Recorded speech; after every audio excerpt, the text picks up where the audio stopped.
a lot of sport movies. I don't think they've ever made a curling movie. Yeah. Yeah, it's right up there with the Ribbon on a Stick movie. Yeah. Cur- The question is, do you go kind of like Cinderella Man with Russell Crowe, where he's a boxer? Do you go serious like that? Because you could make it serious. for curling? Yes, for curling, you could make it serious. Do you go kind of like what's that like bobsledding movie called? Oh, Cool Runnings? Cool Runnings. Yeah, do you go Cool Runnings? You know, like where it's like it's sort of semi-serious, but it's more of a comedy. Or do you go slapstick, like where you have Johnny Knoxville, as the star of the thing? I don't know, because for a curling movie, in order to make it interesting, like it almost needs to be, I don't know, like the first movie that comes to mind is like Happy Gilmore, where it's like you don't think of golf as like an exciting sport.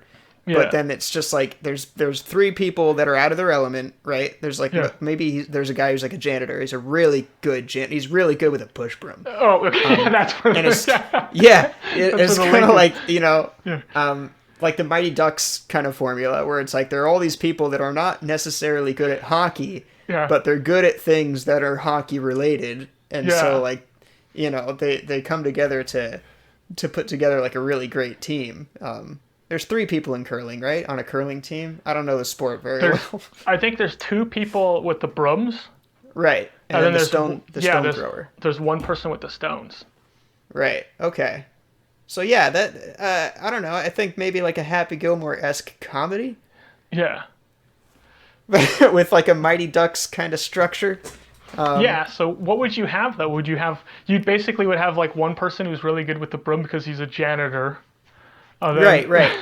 And then the other guy's really good with the broom because it's got to be something oddball as well, Yeah, or maybe he's just like a world-class shuffleboard player. So like he's kind of got that shuffleboard. Yes, that's pretty good. I like that. Well, I mean, yeah, and that could even kind of play into the whole like I'm good with a broom, but I'm also like good with the stone, and it's like which one do I choose? Yeah, but he can't play shuffleboard anymore because he's terrified of cruise ships.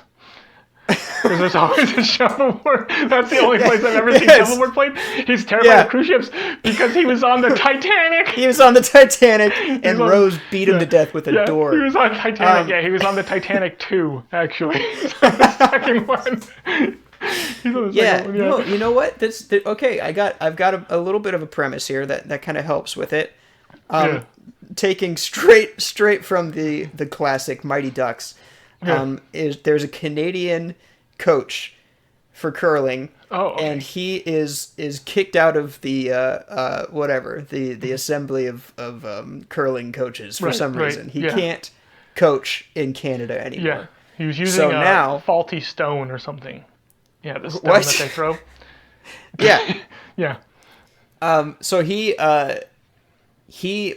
loves coaching curling, and he wants to put together a team, but he can't do it in Canada. So now he has to get a ragtag bunch of Americans who have never even heard of the sport because this is America and we don't know curling. Why don't we go back to Jamaica and he does it in Jamaica? We can do it in Jamaica. Because there was that Jamaican bobsledding team, so like a Jamaican curling team it's just as dramatic. Yeah. What I like about curling is in any sports movie, if there's like some kind of like fast acting thing, in order to build suspense, like they have the scene happen in slow motion. Yeah. And you don't need to do that with curling because it's already happening in slow motion. You have to speed it up to make it more dramatic. The suspense. The scene's like 3 minutes long of them just. What I think is great about having it in Jamaica is then you can have the guy who's like the janitor. He's always getting all these like annoying American tourists coming over, Yeah. And they're like, excuse me, sir, can I get another Mai Tai? And he, I'm not, I'm the janitor here, And then he ends up like, cracking his broom over the back of some idiot American's head, Yeah. And so he hates Americans. So when you have this Canadian coach come over, He just sees them as an American because he doesn't really, like, he's just like, what's the whatever, difference? you're all on that continent, you know? Right, yeah.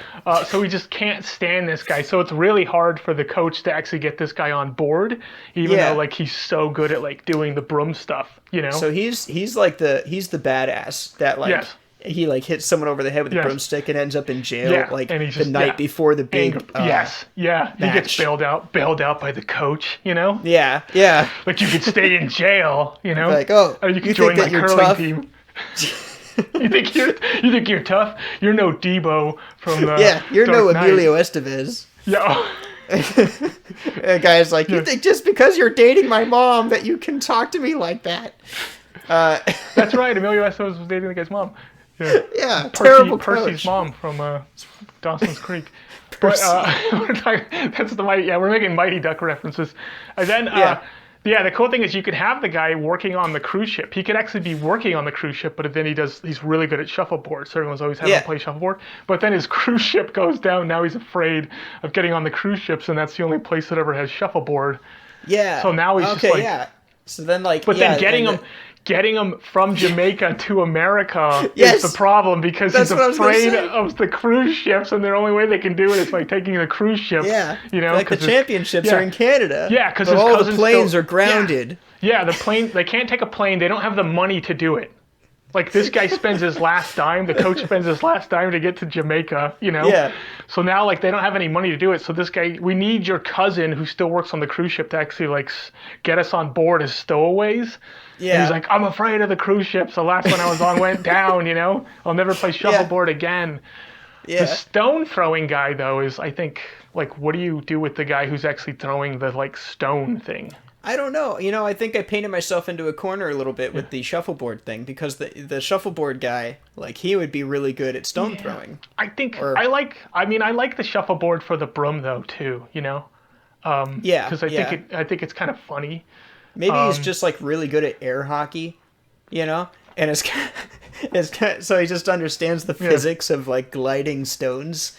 I feel like I think it'd be funny having the stone throwing guy be one of those living statues.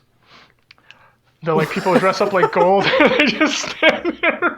They just stand there because he just has tons of body control, where he can just be super smooth. He can be super smooth and stay in like a really solid position if he wants to. Like that's his whole thing. Like he just does that for the tourists, you know? Yeah. That could kind of it's kind of that Happy Gilmore thing too, where it's like it's part of his technique is like he looks like he's doing the robot.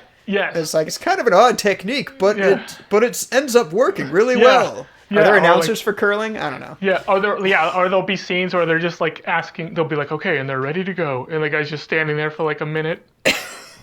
And somebody has to be like, you know, whatever his name is, John, you know, John, we're ready. And he's like, okay, you know, goes over and does it. But yeah, I think character. I also think it's funny if he's also in the jail cell with the guy, the janitor, and he's in the jail cell because, you know, like when those living statue guys are there, and there's always some moron who thinks like, oh, you're a statue, so that means I can like touch you and you can't do anything. Right. And then they end up getting punched in the face, deservedly punched in the face. Yeah. I think he does that. So somebody messes with him and he punches them, and then he gets put in jail for punching the guy. Because it's because it's a tourist, and the tourist is gonna have whatever, you know. Right. They're gonna favor the tourist over this guy. So now they're both in jail, and then they both end up out of jail.